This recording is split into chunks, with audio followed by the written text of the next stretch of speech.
ओम नमो भगवते वासुदेवाय।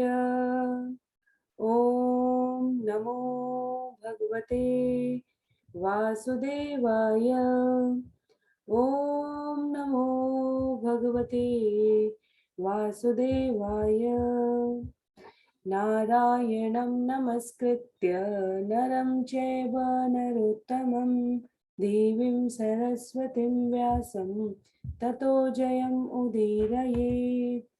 शृण्वतां स्वकथा कृष्ण पुण्यश्रवणकीर्तन यद्यन्तस्तो य भद्राणि विधुनोति सुयत्स्यताम्।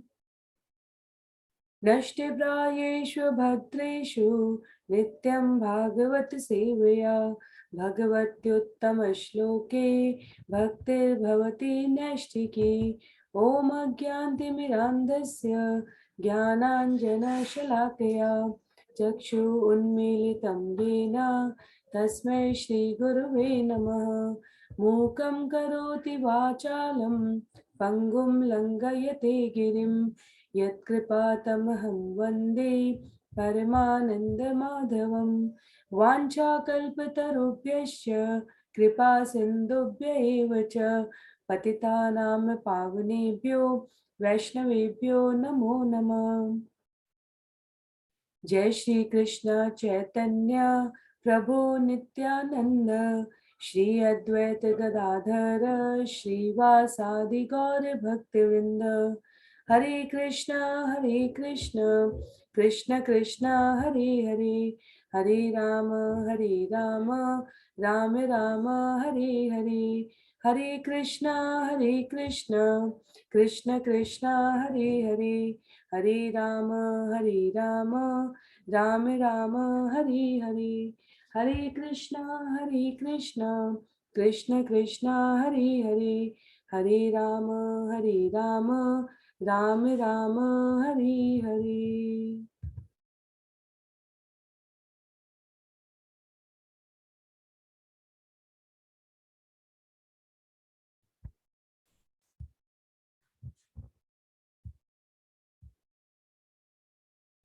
हरे कृष्णा। आप सभी को दंडवत प्रणाम। श्रीमद् भागवतम महापुराण सत्रों की श्रृंखला में आप सभी का स्वागत है। हम सभी यहाँ पर अंतर्राष्ट्रीय कृष्ण भावनामृत संघ के संस्थापक आचार्य कृष्ण कृपामूर्ति श्री श्रीमद एसी भक्ति वेदांत स्वामी श्रील प्रभुपाद के द्वारा वर्णित सुंदर तात्पर्यों के माध्यम से श्रीमद् भागवतम के 18,000 श्लोकों को सीखने के इस क्रम में यहाँ पर समस्त भगवत वृंद के परस्पर सहयोग के द्वारा प्रस्तुत है। तो आज का सत्र 192 सेशन है, जिसमें हम स्कंद 3 अध्याय 28 के तीसरे भाग में वेद व्यास जी द्वारा लिखे गए इस अमल पुराण में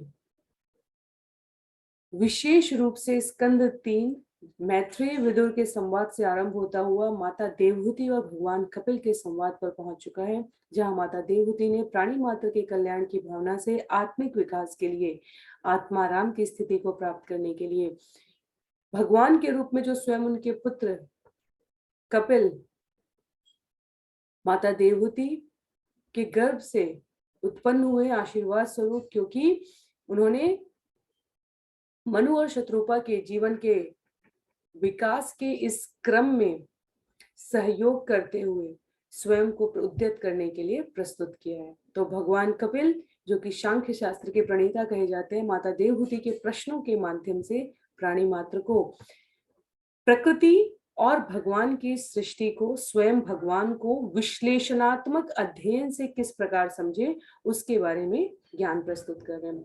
अध्याय 28 विशेष रूप से उल्लेखनीय इसलिए भी है क्योंकि इसमें भगवत गीता के ध्यान योग के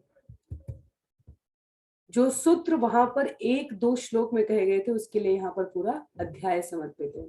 तो इस अध्याय में 44 श्लोक हैं और बहुत ही संक्षिप्त पुनरावृत्ति के लिए विषय सूची यहाँ पर स्क्रीन पर नहीं है, पर करीब करीब 1 से लेकर 12 तक जो हमारे ये श्लोक हैं, प्रथम 7 श्लोक और उसके बाद के 3-4 श्लोक, जहाँ कपिल भगवान अष्टांग योग की जो विभिन्न शाखाएं हैं, आहार, नियम, प्रत्याहार, क्या करनी है क्या अकरणी है योगी के लिए, उसका वर्णन करते हैं।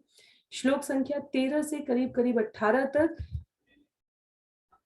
भगवान के स्वरूप पर किस प्रकार ध्यान केंद्रित किया जाए, भगवान के ओष्ठ कैसे हैं, भगवान के नेत्र कैसे हैं, भगवान का मुखमंडल कैसा है, कर्ण कैसे हैं, भगवान का रंग कैसा है, भगवान के वस्त्र कैसे हैं, कमर करधनी, भगवान के चरणारविंद कैसे हैं, ये इन 6 श्लोकों में, श्लोक संख्या 13, 14, 15, 16, 17, 18, इन 6 श्लोकों में 13 से 18 तक भगवान के उस स्वरूप पे जिस पर ध्यान धारण करना चाहिए उसका वर्णन किया गया है।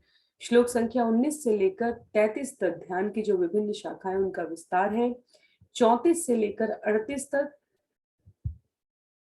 ध्यान धारणा में प्रवृत्त योगी की मानसिक स्थिति, क्योंकि मन केंद्रित करने के लिए ध्यान की आवश्यकता को वर्णन किया गया, अन्यथा भक्ति योग से तो सरल सहज स्वाभाविक तरीके से ध्यान की अवस्था के लिए जो अतिरिक्त प्रयास करना है उसकी सहज उपलब्धि हो जाती है, तो उसके बारे में यहाँ वर्णन किया गया है। और श्लोक संख्या 39 से 44 तक विचार पद्धति, एक योगी की किस प्रकार एक योगी सोचता है, बोलता है, कार्य करता है, उसके बारे में बताया गया है।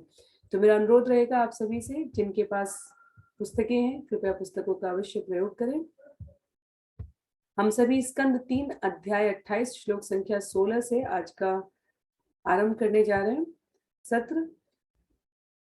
एक एक श्लोक का वाचन करते हुए उसका अनुवाद पढ़ेंगे और तत्पश्चात श्रील प्रभुपाद के सुंदर तात्पर्यों के माध्यम से इस विषय को समझेंगे। तो स्कंद 3 अध्याय 28 श्लोक संख्या 16। कांची गुणोल्लसृक्षोणी हृदयाम्बोज विष्टरम् दर्शनीयतमं शान्तं मनोनयन वर्धनम्। भगवान के सुंदर स्वरूप पर ध्यान केंद्रित करते हुए हमने मुखारविंद, भगवान के कौस्तुभ मणि, वक्षस्थल, इनके बारे में पिछले सत्र में श्रवण किया था। यहाँ पर उनकी कमर तथा कूल्हे पर करधनी पड़ी है और वे भक्तों के हृदय कमल पर खड़े हुए हैं। वे देखने में अत्यंत मोहक हैं और उनका शांत स्वरूप देखने वाले भक्तों के नेत्रों को तथा आत्माओं को आनंदित करने वाला है। तो ये हमने पिछले सत्र में भी स्वरूप के वर्णन के समय पढ़ा था। यदि भगवान का मुखारविंद प्रसन्न ना हो तो उनका सच्चिदानंद स्वरूप विग्रह जो कहा जाता है, ईशोपनिषद, स्कंद पुराण, अनेकों स्थानों पर वो असत्य हो जाएगा। कहने का तात्पर्य यह है कि भगवान के मुखारविंद का दर्शन करने से, भगवान के ध्यान स्वरूप पर ध्यान केंद्रित करने से यदि हमारे हृदय में प्रसन्नता ना हो तो निश्चित रूप से या तो साधक में त्रुटि है या साध्य जिसको साधा जा रहा है उसमें त्रुटि है।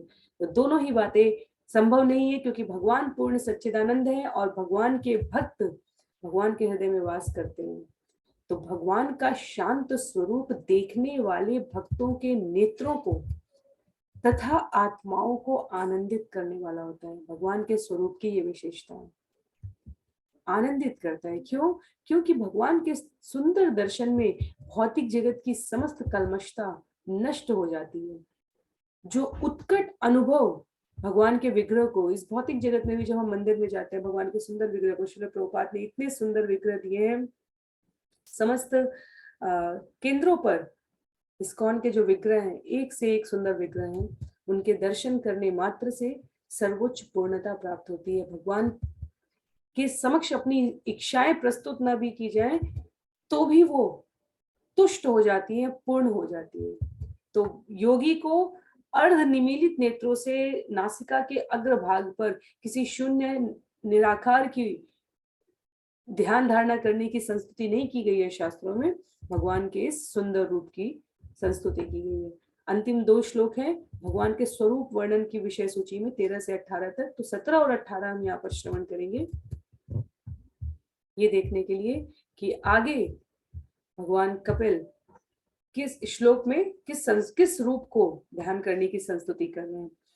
अपिच्य दर्शनम शाश्वत सर्वलोक नमकृतं संतं वयसि कैशोरे भृत्यानुग्रह कातरम।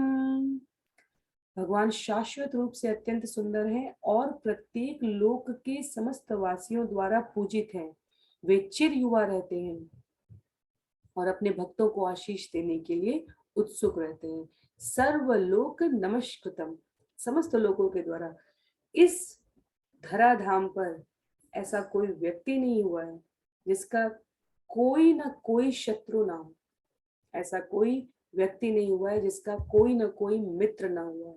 पर सर्वलोक नमस्कृतम, प्रत्येक लोक के प्राणियों द्वारा पूजित तो केवल स्वयं भगवान ही है। चिर युवा रहते हैं और अपने भक्तों को सदैव आशीर्वाद देते हैं। तो भगवान का सौंदर्य क्षणिक नहीं है। किसी भी शिशु का जन्म, अबोध शिशु, शिशु के लिए जो विशेषण यूज किया जाता है, प्रयोग किया जाता है, वो अबोध ही होता है, अर्थात इनोसेंट। ऐसा कोई शिशु नहीं है जो कि पैदा होते ही समस्त प्रकार के लोकाचार के नियमों से परिचित हो। पर जैसे जैसे शिशु की उम्र बढ़ने लगती है, कैशोर से युवा से एक एडल्ट, एक वृद्ध परिपक्व व्यक्ति के रूप में जैसे जैसे शिशु विकसित होता जाता है, उसका चिर युवा सौंदर्य सदा सर्वदा नहीं रहता। पर भगवान के लिए 125 वर्ष की उम्र में भी भगवान श्री कृष्ण के लिए कहा गया कि वे बिल्कुल एक कैशोर बालक की तरह लगते थे। और वैकुंठ जगत में तो वैसे भी आयु बढ़ना घटना ये वहां की सीमा में प्रवेश करने की योग्यता ही नहीं रखते। कहने का अभिप्राय ये है कि भगवान चिर युवा है, वो क्षणिक सौंदर्य के स्वामी नहीं है, चिर स्थायी है। ब्रह्म संहिता का वो सुंदर श्लोक श्री प्रभुपाद यहाँ उद्धृत करते हुए कहते हैं, अद्वैतम अच्युतम अनादिम अनंत रूपम आद्यम पुराण पुरुषम नव यौवनम च। जो मूल पुरुष भगवान है वो अद्वितीय है, वे सदैव तरुणावस्था में तरोताजा लगते हैं। तो और क्या कर रहे हैं भगवान इस अवस्था में? भक्तों को आशीष दे रहे हैं। भगवान वैसे समदर्शी हैं, सब पर एक जैसा कृपा दृष्टि का भाव रखते हैं, पर भक्तों पर वे विशेष दयालु होते हैं। बाली और सुग्रीव की कथा में जब सुग्रीव को भगवान राम लक्ष्मण के द्वारा हनुमान जी के सहयोग से सहयोग प्राप्त होता है और वो बाली को ललकारने के लिए पहुंच जाते हैं, तो बाली की पत्नी तारा बाली को स्मरण कराती है कि सुग्रीव आपका भाई आपसे कितना भयभीत रहता है। निश्चित रूप से उसके पीछे कोई दैव शक्ति, कोई दैव योग है, कोई सहयोग है, तभी तो वो आपको चुनौती देने के लिए आया है। मैंने सुना है कि दशरथ पुत्र राम स्वयं भगवान है और उन्होंने आपके छोटे भाई से मित्रता कर ली है। तो मुझे कुछ ऐसे अमंगलकारी अपशगुन सूचक चिन्ह संकेत मिल रहे हैं। मेरा अनुरोध है कि आप सुग्रीव से लड़ाई के लिए ना जाएं। और बाली ने कहा, भगवान समदर्शी, मैंने भगवान का क्या बिगाड़ा है? दशरथ का या दशरथ पुत्र राम का मैंने क्या बिगाड़ा है? और जब तक मैंने उनका कुछ नहीं बिगाड़ा है, वो मुझे क्यों नुकसान पहुंचाएंगे? और इसलिए पहली बार जब सुग्रीव ललकारने के लिए जाते हैं तो भगवान बाली और सुग्रीव को युद्ध करते हुए देखकर भी बाली पर कुछ नहीं, क्योंकि बाली समदर्शी भगवान को अपने ध्यान में चित्त में धारण करके आता है। और सुग्रीव वापस जब परास्त होकर पहुंच जाते हैं तो वो कहते हैं भगवान से कि मुझे ऐसा लगता है आप भी बाली से मिले हुए हैं, तभी तो आपने मेरे को इस प्रकार पिटते हुए देखा, परास्त होते हुए देखा, और आपने तो कहा था कि आप मेरा सहयोग करेंगे। तब भगवान ने कहा तुम दोनों एक जैसे थे, क्योंकि बाली और सुग्रीव दिखने में बिल्कुल एक जैसे थे। तब भगवान ने अपनी एक माला सुग्रीव के कंठ में डाली और कही अब वापस जाओ, क्योंकि अब तुम विशेष कृपा पात्र हो गए। जैसे सड़क के कुत्ते में और पालतू कुत्ते में अंतर होता है, गले के अराउंड, गले के आसपास जो पट्टा बंधा होता है। तो यहाँ पर श्रील प्रभुपाद भी यही उद्धृत करते हुए कह रहे हैं कि वैसे तो पूर्ण पुरुषोत्तम भगवान सभी पर समभाव रखते हैं, क्योंकि सभी जीव उनके लिए उनकी संतान है, पुत्रवत है, लेकिन जो उनकी भक्ति में लगे होते हैं उन पर वो विशेष कृपालु होते हैं। तो भक्तों को भगवान सदैव आशीर्वाद देने के लिए आते रहते हैं। तो अगली बार जब सुग्रीव जाते हैं तब तारा कहती है अब तो मुझे विश्वास हो चुका है कि बाली को किसी तो दैव सहयोग की प्राप्ति हो गई है, अन्यथा पहली बार और पुनः परास्त होने के बाद दूसरी बार आने का तो कोई मंतव्य ही नहीं यहाँ पर दृष्टिगोचर हो रहा है। पर बाली फिर आते हैं और तब जब भगवान उनको मारते हैं पेड़ के पीछे से छिपकर, तो बाली कहते हैं ये तो श्लाघनीय नहीं है, ये तो प्रशंसनीय कृत्य नहीं है आपका, आपने ऐसा क्यों किया। और वहां पर भगवान ने उपदेश दिया है मानवीय मूल्यों को जीने वाला। भगवान कहते हैं कि पर स्त्री, उसमें भी छोटे भाई की स्त्री को अपने शयन कक्ष में रखना, ये तो अति निंदनीय है। छोटे भाई की स्त्री पुत्री सम, परदारेशु पुत्री सम होती है, और आपने उसको अनुचित अमर्यादित व्यवहार के अंतर्गत शयन कक्ष में रखा है, तो आप तो किसी भी प्रकार से ऐसा व्यवहार तो शत्रु पक्ष भी करे, मित्र की तो बात ही छोड़ दीजिए, शत्रु पक्ष भी करे, पशुवत है ऐसा व्यवहार। और वहां पर इस तर्क के साथ, इस ज्ञान के साथ भगवान ने बाली के वध को उचित दृष्टि और मानव मात्र को भी ये संकेत दिया है कि किनकी रक्षा के लिए हमें अस्त्र शस्त्र उठाने में संकोच नहीं करना चाहिए। तो भगवान समदर्शी होते हुए विशेष रूप से कृपालु हो जाते हैं, अपने शुद्ध भक्तों को आशीर्वाद देने के लिए उत्सुक रहते हैं, चिर युवा भगवान। और श्लोक संख्या 18 में भगवान के स्वरूप पर ध्यान धारणा में रत योगियों के लिए कपिल भगवान कहते हैं, कीर्तन्य तीर्थ यशम पुण्य श्लोक यशस्करम ध्यायेत् देवं समग्रांगम यावन्न च्यवते मनः। भगवान का यश वंदनीय है क्योंकि उनका यश भक्तों के यश को बढ़ाने वाला है। अतः मनुष्य को चाहिए कि पूर्ण पुरुषोत्तम भगवान तथा उनके भक्तों का ध्यान करें। वैसे तो इस भौतिक जगत में यश भगवान के 6 ऐश्वर्यों में से आता है। तो क्या कहा जा रहा है, इस अनुवाद की एक पंक्ति और है, अतः मनुष्य को चाहिए कि पूर्ण पुरुषोत्तम भगवान तथा उनके भक्तों का ध्यान करे। मनुष्य को तब तक भगवान के शाश्वत स्वरूप का ध्यान करना चाहिए जब तक मन स्थिर न हो जाए। तो भगवान के स्वरूप का ध्यान करने की आवश्यकता इसलिए है जब तक मन उनके अतिरिक्त किसी और ध्यान पर न जाए। शनय शनय भक्ति में जो प्रयासरत भक्त हैं, उनका अनुभव है कि यदि वो गंभीर रूप से तत्पर होके एक योग्य गुरु के मार्गदर्शन में भक्ति योग को साधने का प्रयास कर रहे हैं, तो जगत के विषयों में उनकी रुचि स्वाभाविक रूप से क्षीण होती चली जाती है। अर्थात जो विषय वस्तु के भौतिक संसर्ग के साहित्य होते हैं, भौतिक संसर्ग के रस भोगने वाले साधन होते हैं, उनमें स्वाभाविक रूप से उनकी रुचि कम होती जाती है और उनका मन स्थिर होता जाता है भगवान के स्वरूप पर। असंख्य रूपों में से, चाहे वो विष्णु हो, राम हो, नारायण हो, कृष्ण हो, किसी भी एक का चिंतन करने का, नरसिंह देव हो, जीव अभ्यस्त होने लग जाता है। और जब ऐसा करने लगता है जीव, तो उसे भगवान की इस स्वरूप साधने की योग सिद्धि प्राप्त हो जाती है।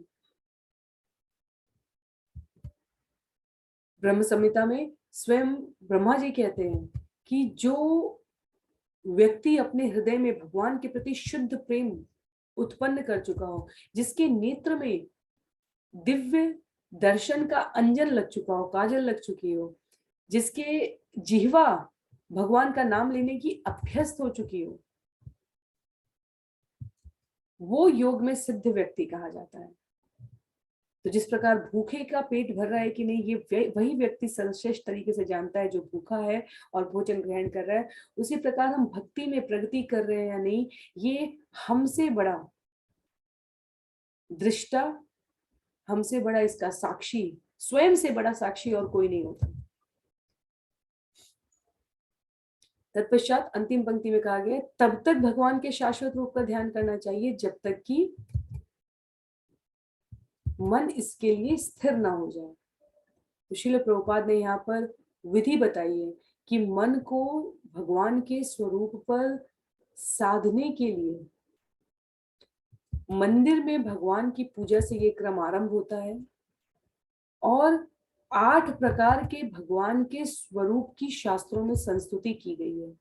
बालू के, मिट्टी के, काष्ठ के, पत्थर के, धातु के, रत्न के या विभिन्न रंगों के, ये 8 प्रकार के भगवान के विग्रह बनाए जा सकते हैं। श्रील प्रभुपाद लिखते हैं तात्पर्य में, इन समस्त रूपों का महत्व एक सा है और इन में से किसी से भी, चाहे धातु से, चाहे रत्न से, चाहे रंग से, काष्ठ से, पत्थर से, बालू से, मिट्टी से, इनमें से किसी से भी जब भगवान का स्वरूप बनाकर भक्त उनके स्वरूप पर ध्यान साधने का प्रयास करता है तो कहा गया है कि इससे परम भगवान का जो वास्तविक स्वरूप है उसमें और इसके माध्यम से बनाए गए स्वरूप के दर्शन में, ध्यान में कोई अंतर नहीं है। तो ये तो महत्ता है। लोग कहें मंदिर क्यों जाना है, इसलिए क्योंकि हम भगवान के स्वरूप पर अपना ध्यान केंद्रित करना चाहते हैं। क्यों करना चाहते हैं? क्योंकि वो जीवन की सिद्धि है। क्यों वो जीवन की सिद्धि है? क्योंकि वो शाश्वत है, सत्य है, चिरंतन है और हम समस्त प्रकार के इस भौतिक जगत में उद्यम करने के पश्चात भी जब तक उस स्तर पर नहीं पहुंचेंगे तब तक हमें जीवन की परम शांति, परम आनंद और संतुष्टि नहीं प्राप्त होगी। प्रयास करके देख लें, हम प्रयास करते आ रहे हैं, जन्म जन्मांतरों से प्रयास कर रहे हैं। जितने भी प्रकार के हम उद्यम कर रहे हैं इस भौतिक जगत में, वो हम पहले और आखिरी व्यक्ति नहीं है जो अपने आप को सुखी रखने के लिए करेंगे, पर शाश्वत सुख यदि हमें प्राप्त करना है तो उसका मार्ग इसी भक्ति योग से जाता है। तो श्रील प्रभुपाद ने यहाँ इस श्लोक के द्वारा ये अवसर लिया कि हमें किन किन तत्वों से भगवान के विग्रह बनाए जा सकते हैं उसका वर्णन किया। तत्पश्चात अब श्लोक संख्या 19 से लेकर 33 तक करीब करीब जो ध्यान है भगवान के स्वरूप पर, उसका क्रमशः कैसा अनुभूति होना चाहिए, कैसी तन्मयता आनी चाहिए योगी के जीवन में, क्षमा कीजिए, उसके बारे में यहाँ पर वर्णन किया गया।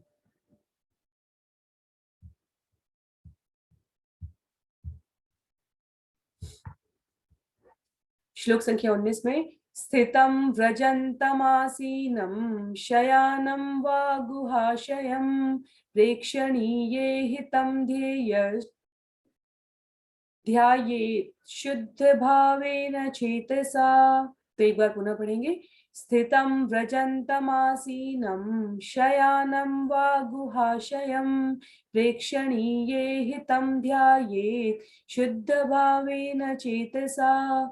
इस प्रकार भक्ति में सदैव तल्लीन रहकर योगी अपने अंतर में भगवान को खड़े रहते हुए, चलते, लेटे या बैठे हुए देखता है, क्योंकि परमेश्वर की लीलाएं सुंदर तथा आकर्षक होती हैं।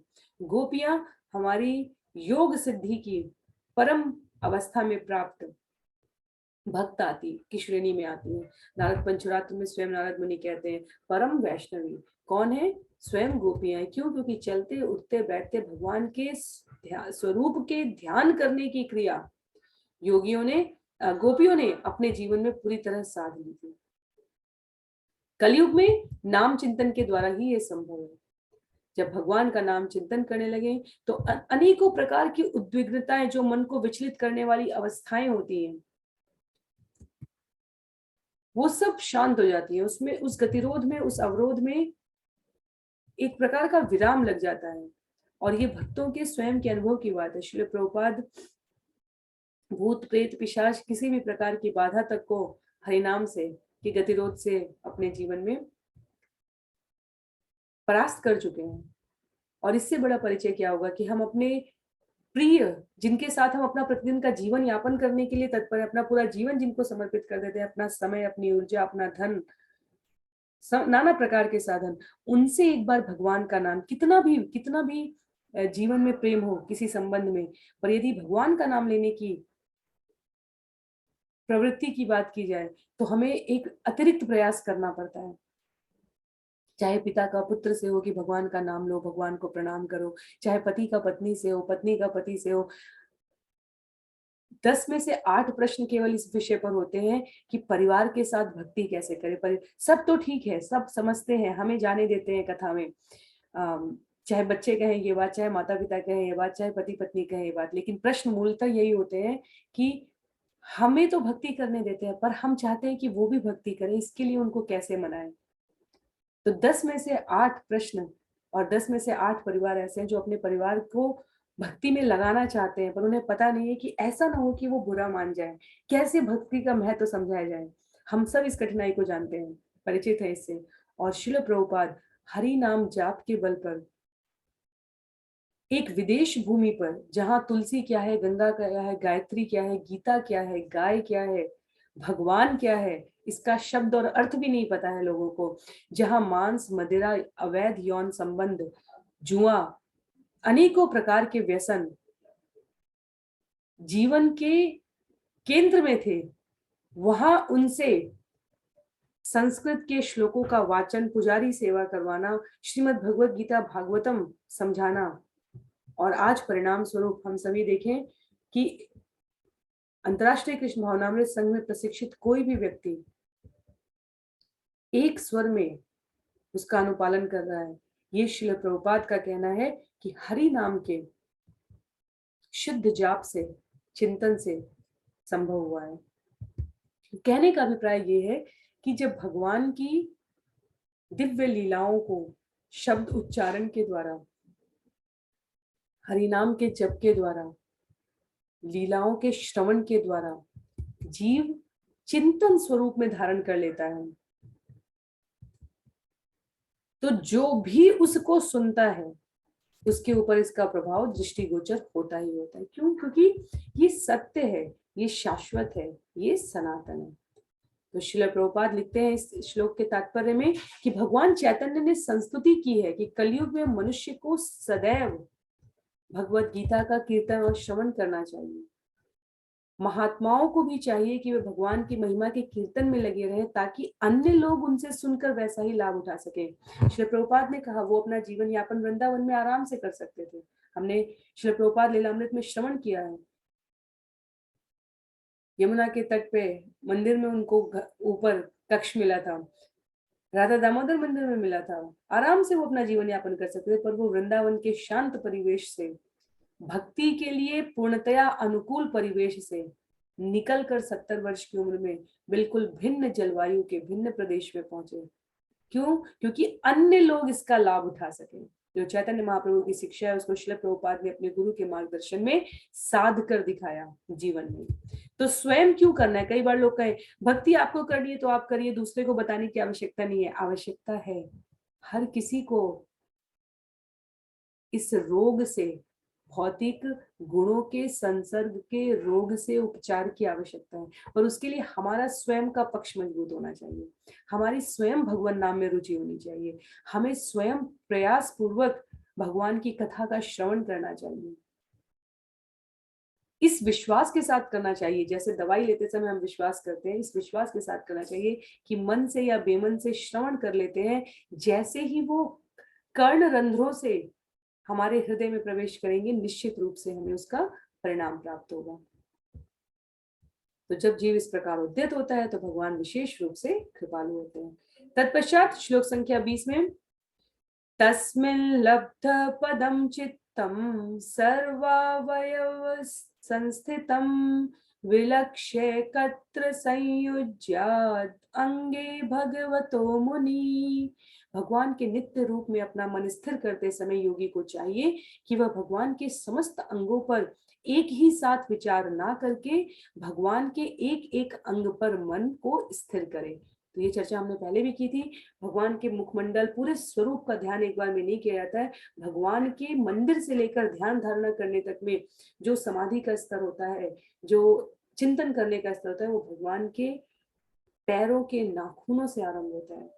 भगवान के नाखूनों को, अंगूठों को, भगवान के तलवों को, भगवान की पिंडलियों को क्रमशः ऊपर बढ़ते बढ़ते, भगवान के चरण से क्रमशः ऊपर बढ़ते हुए भगवान के जांग भगवान के कमर, भगवान के वक्षस्थल, तब भगवान के मुखारविंद पर दर्शन करना चाहिए। इसलिए कई बार हम लोग मंदिर में भक्तों को देखते हैं, वो विग्रह के सामने खड़े ही रहते हैं। क्यों? क्योंकि वो एक एक श्रृंगार को अपने नेत्रों में धारण कर रहे होते हैं।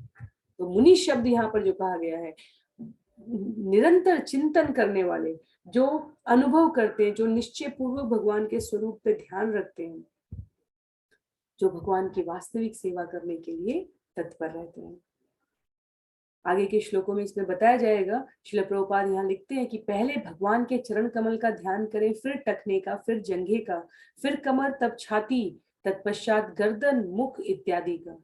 तो भगवान के चरण कमल से प्रारंभ करके क्रमशः उनके दिव्य शरीर के ऊपरी अंगों तक जाने का वर्णन यहाँ पर उल्लेख किया गया है। श्लोक संख्या 21 से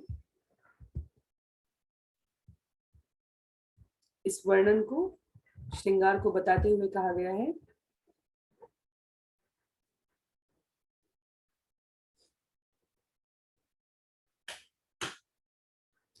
संजिन्तयेद् भगवच्चरणारविन्दम् वज्राङ्कुशध्वक्षसरोरुहालक्षणाढ्यम् उत्तुंग अक्तविलसन्नखचक्रवाल ज्योत्स्नाभि आहत महत् हृदयंधकारम्। तो किस प्रकार भगवान के चरणारविंद पर ध्यान केंद्रित, भगवान के मुखारविंद पर, भगवान के चरणारविंद पर, भगवान के संपूर्ण विग्रह पर ध्यान केंद्रित करना चाहिए। संचिंतयेत भगवत चरणारविंदम वज्रांकुशध्वक्षसरोरुहलाक्षनाड्यम् उत्तुंगरक्तविलसन्नखचक्रवाल ज्योत्स्नाभि आहत महत् हृदयांधकारम्। भक्त को चाहिए कि सर्वप्रथम वह अपना मन भगवान के चरण कमलों में केंद्रित करे, जो वज्र, अंकुश, ध्वजा तथा कमल चिन्हों से सुशोभित रहते हैं। सुंदर माणिक से उनके नाखूनों की शोभा चंद्रमंडल से मिलती जुलती है और हृदय के गहनतम को दूर करने वाली है। लगभग हर श्लोक में क्यों ध्यान धारणा साधना इस प्रकार से करनी है, इसका परिणाम बताया गया। हृदय के गहनतम को दूर करने वाली है।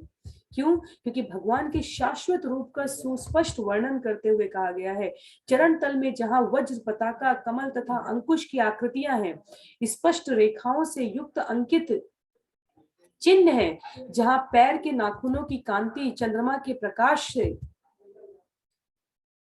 इस प्रकार चंद्रिका जिसे कहा गया है उसके तुल्य है, जहां अंकित चिन्ह नाखूनों की चमक पर भक्त यदि ध्यान केंद्रित कर ले तो उसका संसार के अज्ञान अंधकार से मुक्त होने का जो मार्ग है वो प्रशस्त हो जाता है।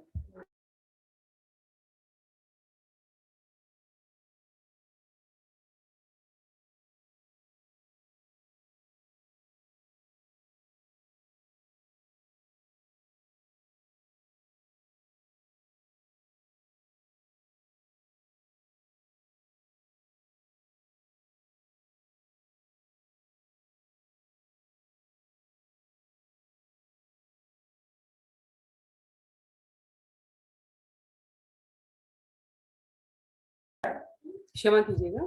तो यहाँ पर भगवान के नाखूनों की कांति से उत्पन्न प्राप्त के दर्शन से लेकर चरण कमलों के आरंभिक स्तर के ध्यान को केंद्रित करते हुए कहा गया कि किसी भी प्रकार से हमें निराकार नहीं अपितु भगवान के सुंदर साकार स्वरूप पर ध्यान केंद्रित करना है, जहां पर समस्त प्रकार की कल्मशता से हमें मुक्ति प्राप्त होती है। तो अगले श्लोक में कहा गया है,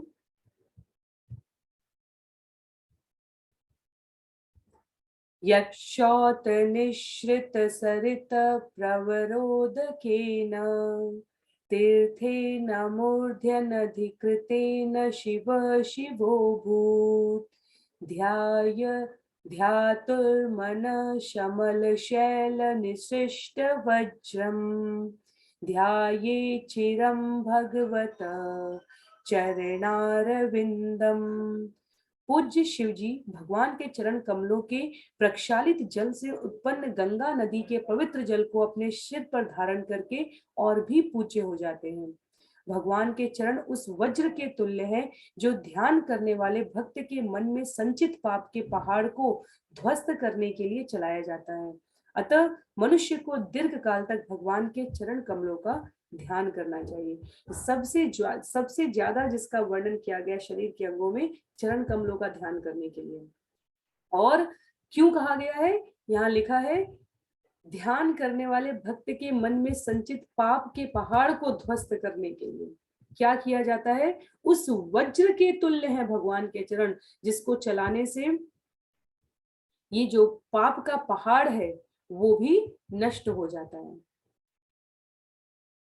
और किन किन देव का वर्णन है? शिव जी का वर्णन है।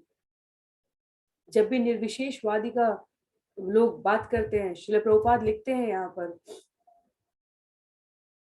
कि भगवान निराकार है, पर शिव जी के तो पुत्र का वर्णन आता है शास्त्रों में। शिव जी के वामांगी पत्नी के रूप में माता पार्वती का वर्णन आता है। तो कहने का अभिप्राय यहाँ पर है कि जो हमारे पूरे सनातन धर्म की अवधारणा है, जो सत्यता है, उसमें संबंधों को बड़ी ही प्रमुखता से स्पष्ट रूप में वांग्मय के, वैदिक वांग्मय के प्रत्येक अंग में निरूपित किया गया है। यदि हम निराकार की बात करें तो फिर वहां पर संबंधियों की अवधारणा कहां से आ जाती है? कहने का अभिप्राय यह है कि भगवान शिव भक्ति विलास में इस विषय को प्रस्तुत करते हुए सनातन गोस्वामी ने उद्धृत किया है भगवान शिव के स्तर पर कि स्वयं भगवान शिव पूर्ण रूप से पूर्ण पुरुषोत्तम भगवत स्वरूप की ध्यान धारणा समाधि में निमग्न है। इसलिए निराकार अपने आप में ध्वस्त होता हुआ एक सिद्धांत है। हमें सगुण साकार स्वरूप, उस रूप का चिंतन करना चाहिए जिसमें स्वयं महादेव अपने आप को निरत रखे हुए।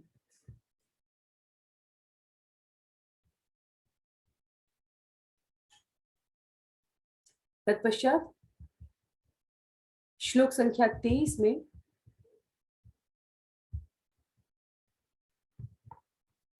जानोद्वयं जलजलोचनया जनन्या लक्ष्म्याखिलस्य सुरवन्दितया विधातु उर्वोर्निधाय करपल्लवरोचिषायत् संलालितं हृदि विभोरभवस्य कुर्यात्। योगी को चाहिए कि वह सभी देवताओं द्वारा पूजित तथा सर्वोपरि जीव ब्रह्मा की माता ऐश्वर्य की देवी लक्ष्मी जी के कार्यकलापों में अपने हृदय को स्थिर कर दे। वे सदैव दिव्य भगवान के पांवों तथा जंघाओं को चापती हुई देखी जा सकती हैं। इस प्रकार वे सावधानी के साथ उनकी सेवा करती हैं। माता लक्ष्मी के लिए जो नवधा भक्ति की विधि है उसमें चरण सेवन, चरण चाप करते हुए माता लक्ष्मी को यहाँ पे उद्धृत करते हुए कपिल भगवान कहते हैं कि ब्रह्मा जी इस ब्रह्मांड के नियुक्त स्वामी हैं, पर चूंकि गर्भोदक्षाई विष्णु उनके पिता है इसलिए माता लक्ष्मी भी उनकी माँ हुई। और लक्ष्मी जी समस्त देवों अन्य लोकों के वासियों द्वारा पूजित है, इसमें किसी की भी कोई दो राय नहीं हो सकती।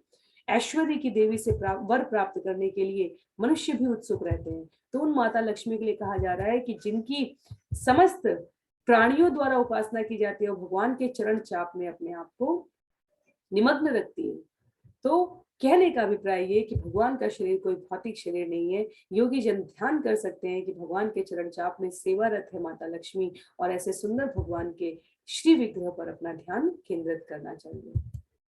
तो योगी की क्रमशः प्रवृत्ति चिंतन करने की, ध्यान धरने की कैसी होनी चाहिए उसके बारे में आगे बढ़ते हुए श्लोक संख्या 24 में कहा है उरु सुपर्ण भुजयोधि शोभमानो ओज निधि अतसिका कुसुमावभासो व्यालं विपीत वरवाससि वर्तमान कांची कलाप परिरिंभ नितंब बिंबम।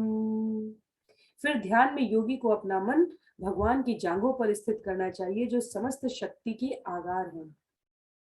वे अलसी के फूलों की कांति के समान सफेद नीली हैं, और जब भगवान गरुड़ पर चढ़ते हैं तो ये जांघें अत्यंत भव्य लगती है। योगी को चाहिए कि वे भगवान के गोलाकार नितंबों का ध्यान करें, जो करधनी से घिरे हुए हैं, और यह करधनी भगवान के एड़ी तक लटकते पीतांबर पर टिकी हुई है। तो विग्रह ध्यान के क्रम में चरण से क्रमशः बढ़ते हुए भगवान के कमर, नितंब, करधनी, इनके बारे में भगवान बल के आगार है। इन स्थानों का ध्यान करने से श्रील प्रभुपाद लिखते हैं कि दिव्य रूप के इस क्रम में पांव के तलियों से आरंभ करके क्रमशः घुटने, जांघों और अंत में उठकर मुख का ध्यान आरंभ करने की प्रक्रिया पांवों से शुरू हो रही है, जो हम जीवों को मार्गदर्शन देते हैं कि हमारे चरण सदैव भगवान के धाम में जाने के लिए उत्सुक रहने चाहिए, और इन दिव्य वस्तुओं पर ध्यान लगाने की इस प्रक्रिया में कुछ भी काल्पनिक नहीं है। जब हम अपने चरण कमल से भगवान के धाम में जाने के लिए उत्सुक रहेंगे तो बल के आगार भगवान अपने चरण कमलों में ध्यान लगाने वाले की सदा सर्वदा रक्षा करते हैं।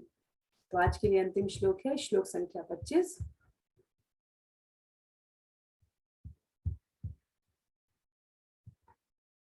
नाभिहृदं भुवन कोश गुहोदरस्थं यत्रात्मयोनिधिषण अखिल लोक पद्मं व्यूढ़ं हरिन्मणिवृष स्तनयोरमुष्य ध्यायेदद्वयं विशद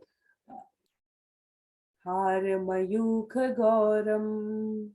तब योगी को चाहिए कि वह भगवान के उदर के मध्य में स्थित चंद्रमा जैसी नाभि का ध्यान करे। उनकी नाभि संपूर्ण ब्रह्मांड की आधारशिला है, जहां से समस्त लोकों से युक्त कमल नाल प्रकट हुआ।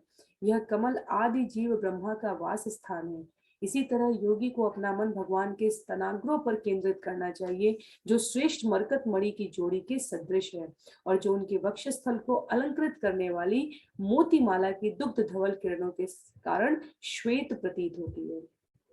श्लोक संख्या 13 से लेकर 18 तक हमने भगवान के स्वरूप का चित्रण श्रवण किया था। यहाँ श्लोक संख्या 19 से ये जो 25 का क्रम चल रहा है, इसमें इन अंगों की उपमाओं सहित ध्यान धारणा करने से किस ऐश्वर्य की प्राप्ति होती है उसके बारे में बताया जा रहा है। तो भगवान के वक्षस्थल की, भगवान के नाभि की, भगवान के उदर की, भगवान के स्तनाग्रों की इस उपमा युक्त प्रस्तुति में श्रील प्रभुपाद तात्पर्य के द्वारा व्यक्त करते हुए जो भाव योगियों को धारण करने के लिए दे रहे हैं, वो ये कि भगवान के दिव्य शरीर का कोई भी अंग किसी भी अन्य अंग का कार्य संपन्न करने में सक्षम है। भगवान कान से देख सकते हैं, नेत्रों से भोक्षणम भोग सकते हैं, उनके समस्त अंग आध्यात्मिक हैं, वो कोई भौतिक जगत से बद्ध नहीं है। भगवान के समस्त अंगों की ये जो अभिकल्पना शक्ति है, ये प्राणी मात्र में भगवान की दिव्यता को प्रस्तुत करती है, और उनके अलंकरण भी अपने आप में आध्यात्मिक है। तो ये वर्णन है कौन सा अंग किस प्रकार के अलंकार से विभूषित है, और प्राणी मात्र को वो किस प्रकार के ऐश्वर्य से पूरित करता है। तो यहाँ पर श्लोक संख्या 25 पर आज के सत्र को हम समाप्त करेंगे। श्लोक संख्या 26 से अगले सत्र में इस विषय को आगे श्रवण करने का प्रयास करेंगे। श्रील प्रभुपाद की जय, श्रील गुरुदेव की जय, अनंत कोटि वैष्णव वृंद की जय, श्रीमद् भागवत महापुराण की जय। हरे कृष्ण।